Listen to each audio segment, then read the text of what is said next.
semen retention, and body gains. Coming back at you with another video. And in this video, I wanted to tell you about this guy. This guy, I'ma just call him Mason Man. He popped out of nowhere. He just came one day. And this is where I got a lot of the game from, man. From old Mason Man. But first, you remember I was talking about the animal powers and stuff. I got more things that's on my plate now. I got a whole nother assignment on my plate. So what I'm about to use and charge up is the octopus power, man. The octopus got eight arms, man. You know what I'm saying? Tentacles. He got 8 of them, so he could do this and he could do that. He could do this. He could do that. It's like he can handle 8 things. He got his hands in everything. You feel what I'm saying? And once I charge that up real good, I'm going to have the energy that I need to do all of the things that I have to do. If you understand what I'm saying. We have dominion over the animals, man.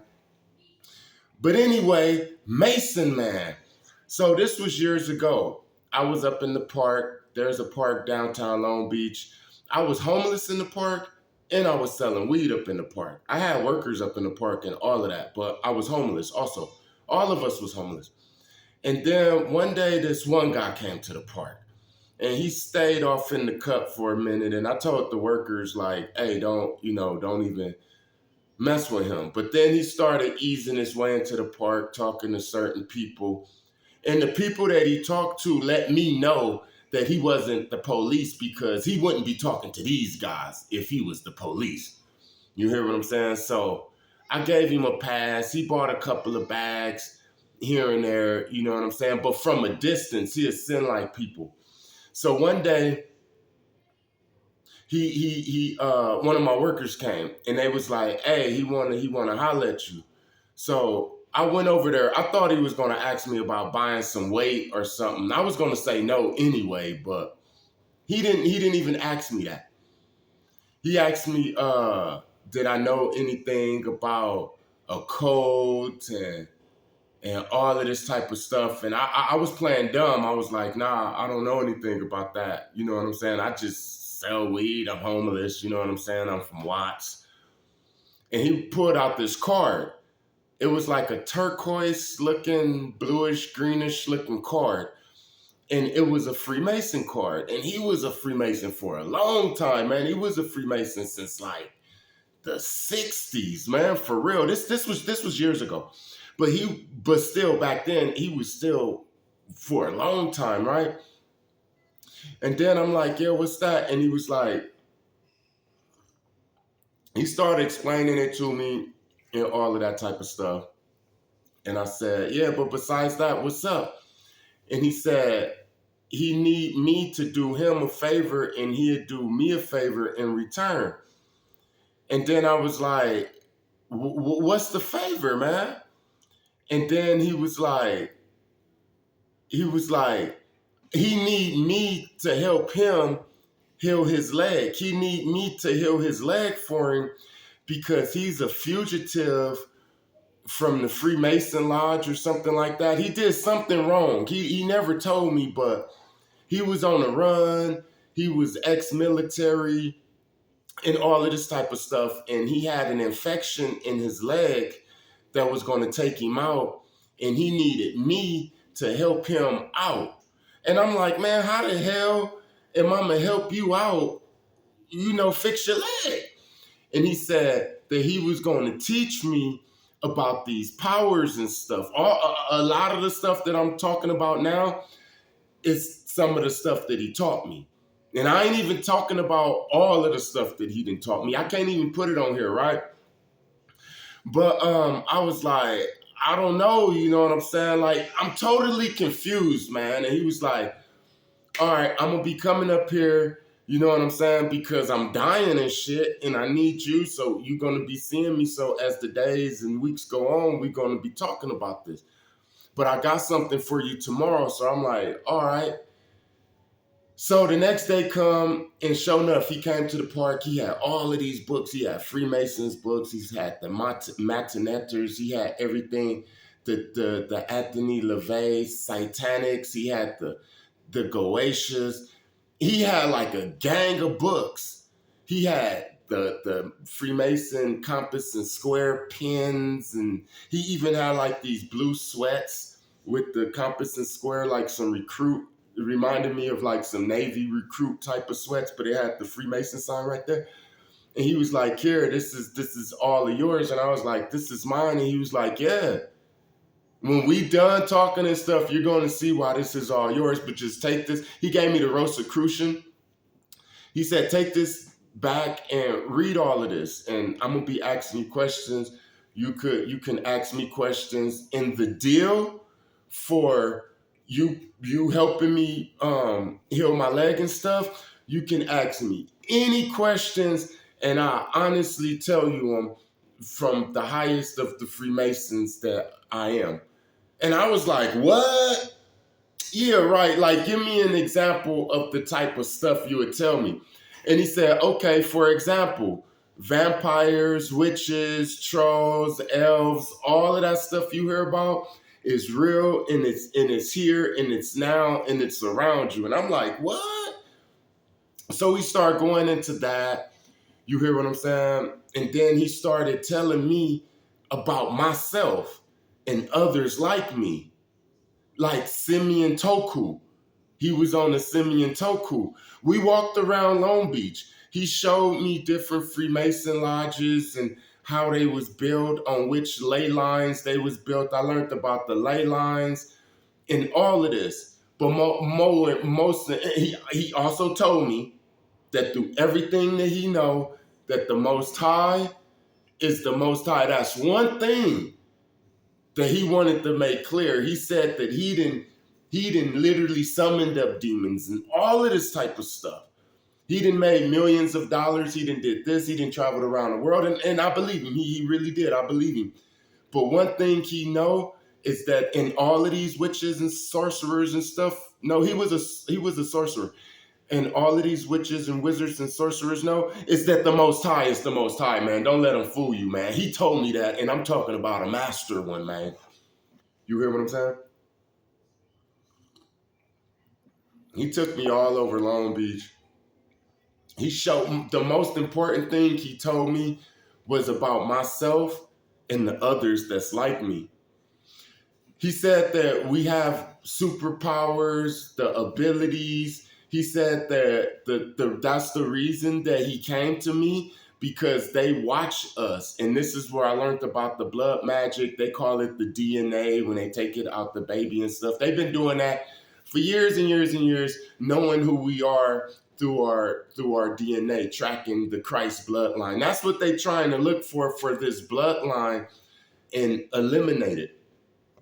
You hear what I'm saying? But they can't eliminate it. They've been trying to eliminate it since the damn near the beginning of time. He told me how to activate the powers. He was in like need. He was like, "Please, I tell you anything you want, like, please just help me." And that's what made me believe him the most. He told me about putting pennies or any type of copper up in my pocket when I'm going into the gyms with witches and things like that. I don't need things like that now because I'm above that. But he taught me so much, right? And this is when it became trippy. So I started manifesting. He taught me how to start manifesting for his leg. And he said that the same technique that I use for him is going to work for anything in my life. You hear what I'm saying? So he was like, I should feel honored to get information from him and to be getting like some on-the-job training. And he came through. He came through with the information, and it was proof. It was manifestations that was just popping out. As we was speaking of things was just coming. Like, we'd be like, "Yeah, man," and he had a black dog. And then a black dog would just run across the street. I never seen anything like this in my life. I really started to respect Freemasons at that time, even though I'm not one, because I'm like, this is the power that y'all be doing and stuff. And he like, man, I'm not even the high one. And I'm like, it gets higher. And he said, yeah, it gets to Satan, right? And I'm like, yeah, that really makes sense. But here's the trippy part. This is when it got so trippy. I learned all of this stuff. His leg is healing, all of that type of stuff. And we say our goodbyes. I tell him I'm about to move and all of that type of stuff. So we moved to Phoenix, and me and my girl, we moved to Phoenix, and my daughter too. We moved to Phoenix, and one night I'm sitting in the window, and all of a sudden I start thinking about this dude, and this happened with a YouTube with somebody on YouTube too. And you better stop doing this because I know how to get you, man. I know how to protect myself with this. But look, I'm in the window up in Phoenix. It's like about 1 a.m. I'm smoking a cigarette, looking at the stars, thinking about all types of stuff that he taught me. And I still think about that stuff today. And all of a sudden, I blinked and I thought about him. Then with every blink, he started getting closer and closer, and the surrounding of me started going away to where we was like right there. Like I was still like in the window, but he was there. He had 100% of my attention. And I was like, I'm blinking. I'm like, what the hell is this, man? And he said, calm down, calm down. Look, this is a true story, man. He said, calm down, calm down. This is how it's going to be in the future when all of this go down. And I'm like, what? No. What is happening? And he said, this is the real telephone. This is what the sorcerers and the witches and stuff use to communicate through astral projection. And I'm like, this is astral projection, but I'm not talking and he not talking either. It's like all just, we talking through our minds and stuff, right? And I'm scared than a mug because everything around me is like dark. It's gone. It's there, but it's gone. And all I can see is him. It's like start like his head and then like all of this. And then it slowly just become like nothing, blend in with the nothingness, but you can still tell that it's him. And he like, yeah, man, this is how it's going to be. Practice all of the stuff that I taught you. It might not be good for me and stuff like that and all of this type of stuff. And I'm like, hey, man, I'm trying to tell him. I'm trying to ask him something, but he have control over it. He's just talking and he not letting me ask him. I'm trying to ask him like, hey, man, what's up? How you been? And all of this. And then he just stopped talking. After he told me everything he needed to tell me, he just stopped talking. And I'm like, hey, when the next time I'm going to see you? I wanted to ask him about certain things in the book and what the hell is happening now and how I could do this now. And I could do it now. But I'm saying at that time, I was wondering how the hell can I do this? And he just shut up and I, like blinked and he went back, and I blinked and then the reality just came back. My girl, she seen Mason, man, about 2 years after that, and sure enough, his leg was like real big with elephantitis and stuff. I broke my end of the deal. I stopped using my mind to heal him up after that astral projection because it scared me and I felt that he had a tether and that's how we got there. You know what I'm saying? Now I know the truth about it all.